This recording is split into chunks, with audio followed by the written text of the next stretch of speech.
Family and fellow soldiers, I'm the professor, and this is the moment of truth. You might want to sit down for this next statistic about who's employed in America and who's not. Since January, for every man who entered the workforce, 4 women left it. Wow. This year alone, here are the numbers. 44,000 men got jobs, while 212,000 women stopped working or looking for work. The percentage of working mothers with young children has dropped every single month since January, according to an analysis by the University of Kansas. While female employment had been declining for decades, employment for mothers actually soared post-pandemic, thanks in part to work-from-home flexibility. But that upward trend started to reverse this past January. So what changed? For starters, as you might be thinking, many employers, including the federal government, started rolling back work-from-home policies. And there's been a jump this year in the number of Fortune 500 companies requiring staff to return to the office. And listen to this. In more than 3/4 of the country, the average price of childcare for an infant is now higher than in-state college tuition. As they say, the math just ain't mathin'. So what's happened here? I mean, I remember during the pandemic, so many mothers felt like, finally, I can try to make this work. Has the work from home changed? And now that people have to go back into the office, has that made women reevaluate their priorities? Yeah, thanks, Adriana, for having me. I think there's a lot of policy shifts that have happened in the labor market since January. We have seen a really strong effort on return to office led by the federal government, but other large private businesses have fallen in suit. The reduction in force of the federal government has also had an impact. Mothers and caregivers tend to, there's lots of research showing that they're willing to forego earnings for other benefits like flexibility, and government jobs tend to be flexible. And so these type of efforts have disproportionately affected women and in particular mothers. Right. So I think a lot of women are having to decide over their careers or having children. Some might decide to drop out of the workforce and have children. And some might decide, I want to put my career first, or my family can't afford to survive on one income.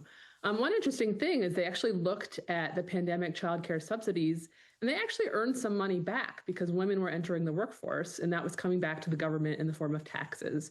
So it's not great for our economy for a lot of people, especially women, to drop out of the workforce. That means families have less income to spend.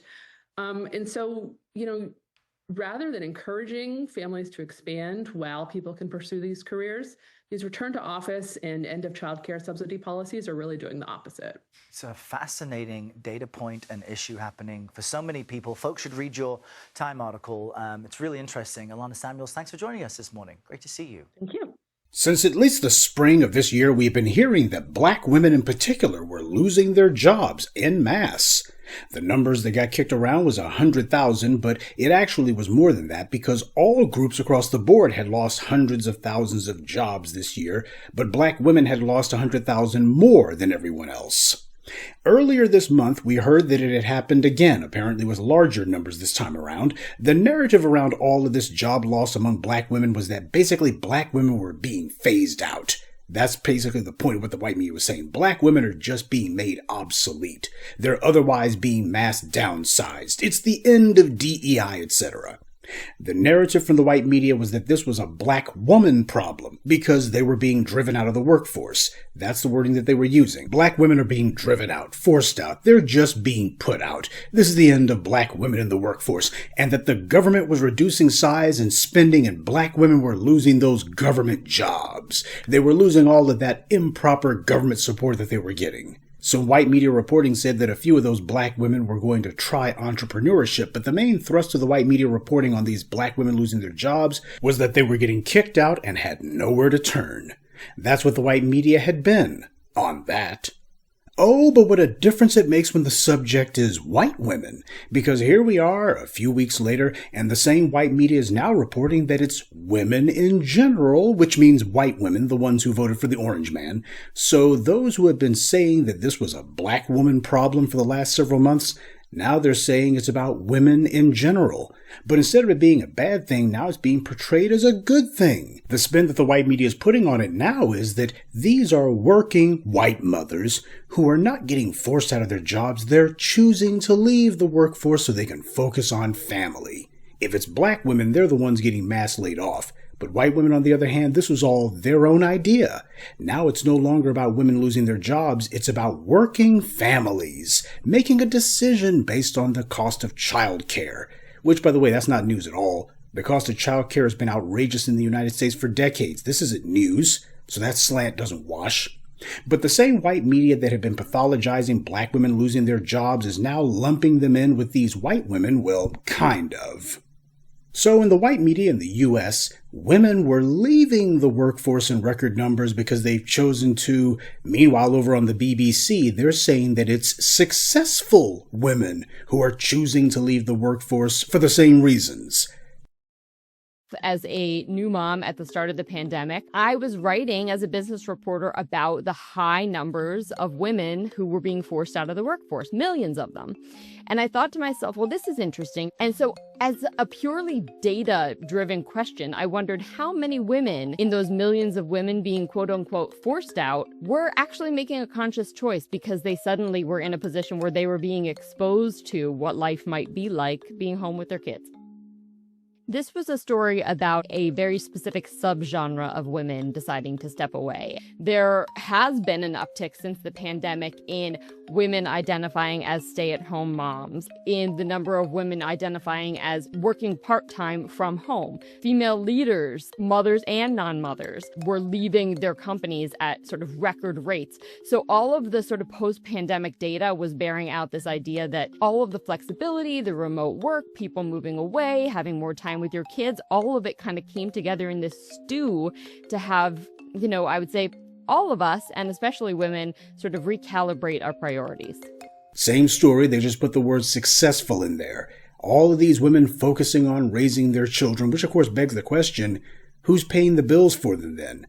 Why is it that they're choosing to do it now? Apparently they didn't have the money before they quit. How does that work? What kind of bylaws of economics is this? It's just the usual white media spin. When black people are losing something or something bad happens to black people, there's some bad stat about black folks, that is racially pathologized. It's portrayed as a mass failing on our part. On the other hand, if there's a stat about white society, suddenly there's a spin on it. It's not a problem. They didn't get fired. They chose to leave because they're taking control of their family life. White women were the main recipients of things like DEI and affirmative action. So when the government downsizes, when DEI initiatives are ended, why is that not mentioned? Instead, it's a reevaluation. White women aren't getting kicked out of the job market. They're choosing to quit, right? So the narrative's being adjusted to white women, women, refocusing since the pandemic, prioritizing family, which is long overdue. And basically they're saying that all these white women are taking maternal leave. As black people, we need to be more skeptical of the propaganda that comes from the white media. They make things out to be the end of the world when it suits them, and then take the exact same circumstance for other people and make it out to be no big deal, or in this case, a good thing. There were a lot of changes that were forced on the American labor market and the workplace due to the pandemic. Work from home was one of them. As I've detailed for you for years, there's no arguing that work from home was far more efficient and better for not just the job market, but the environment due to less cars on the road doing morning and afternoon commutes, less wear and tear on people's vehicles and infrastructure, less people crowding the downtown areas, which is where the governmental centers are, and so only people who had governmental business were downtown by and large. It was far more efficient and far better. Work from home was a long overdue change to the American landscape, since in a so-called service sector economy, most jobs can be done over the internet anyway. That's supposed to be what the information age is all about, right? And work from home was indeed an unqualified win for society. But there was one group who absolutely hated it. Employers.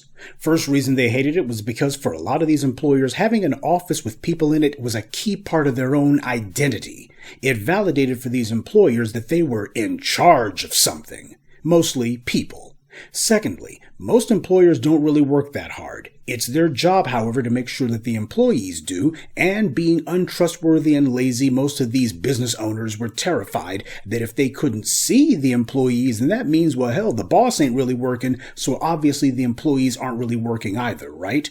Never mind that in the office, people are at cubicles or workstations, and employers are in their offices playing on their computers, or they're busy goofing off outside of the office having a 3-martini lunch, etc. Regardless, they're not directly watching the employees anyway, even in the office. So what's the problem? Where's this anxiety coming from?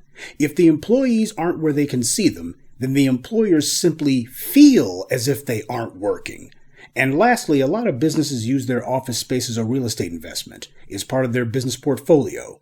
Problem is, that investment only really makes sense when there's people in those buildings. Work from home turned office space from an asset to a liability, one that these companies were not willing to absorb. The same people who normally beat their chest about economic Darwinism were suddenly talking about how we're all in this together and society needs to pull together to help these businesses out. And so people like Officer Eric Adams of the NYPD were leading the charge to demand that people return to the offices in downtown New York whether they want to or not because they had to, but because, as he admitted, the businesses in downtown New York needed them. And everybody needed to chip in for it. We also saw this same rationale play itself out in other cities and states, particularly red states. Productivity no longer mattered unless it was done in a way that disproportionately benefited those at the top of a business. This revealed in stark terms that no matter what the white media's so-called business pages were saying, these corporate policies were never about profits. It was about reasserting a socio-economic pecking order. The changes that the pandemic had brought about, however modest, were seen by companies as setting a horrible precedent, one that business had fought to prevent. When people can choose for themselves where they work, if they have the ability to influence their working conditions even a little, that's going to become habit-forming. And soon they're going to want to control working conditions, and inevitably they're going to start talking about the money. They'll be emboldened to the point where they get to what the employers are really terrified of, talking about the money. That's what work from home did psychologically. The plebes were seen as having had their own way and they needed to be put back in their place, under the watchful eye of their betters. But more than that, they also needed to be forced to spend money on gas and spend at least an hour a day in their cars fighting traffic because those real estate holding goofballs downtown needed someone to fill their office space and to buy things in the city cores. And if people refused to do that, then the government needed to step in and make them do it. That's not business, that's charity. But no one in the white media pointed that out. The black media did, however. So much for economic Darwinism. While a lot of people are looking at the current mass unemployment of women in general and black women in specific as a bad thing since it means that an already crowded job application field is about to get a lot more crowded, for employers, this is a great thing. It means, in their minds, a return to normalcy. And normal means people taking crappy jobs at low wages and feeling like they don't really have the ability to do anything about it. They can't make any sort of requests, much less demands, that would make the job better for them. Bad working conditions are not seen as a problem. Bad working conditions are the entire point. And speaking of points, the point of this morning's briefing is about white media narratives and how they use them to make bad things seem good or to make bad things seem catastrophic, depending on what their aim is at the moment. Black women are mothers too, you know. Not all of them who left the workforce were driven out. Many of them chose to leave, just like we saw a huge exodus of people during the pandemic when they had the so-called Great Resignation. The white media wanted to drive home the point that black women simply weren't needed in the labor market. There was an almost triumphant air to what the white media was reporting about, talking about black women losing their jobs. It's the gender economic equivalent of looters versus finders. During a flood or some sort of upheaval, black people are looters if they take things from stores. But white people, on the other hand, find the things that they take. As for women losing their jobs en masse, at least in the U.S., the white women can go ahead and thank Trump for that. They voted for him. The current spin about how it's only successful women leaving, that's soon going to be replaced by the truth. Stories about women, mostly Gen Xers and the first half of the millennials, who will be saying that they're the victims of ageism, or of corporations who want younger people because they don't have to pay them as much. The cause and effects are going to get broken up like that so that the rubes who are gullible enough to get their news and views from the white media will never draw these basic connections. You get a lot of chattering, a lot of analyses. But what they won't be getting is understanding. And if you have a brain, programming like this is what isn't working. Good day, and be one. I'd like to take a moment to mention some of our contributors. Roxanne Allen, Latavius, Leonard Cottingham, Deep I-904, and Otis Pimpleton. Salute to them and thank you to everyone for listening, liking, and sharing this message. Black empowerment only exists because of you.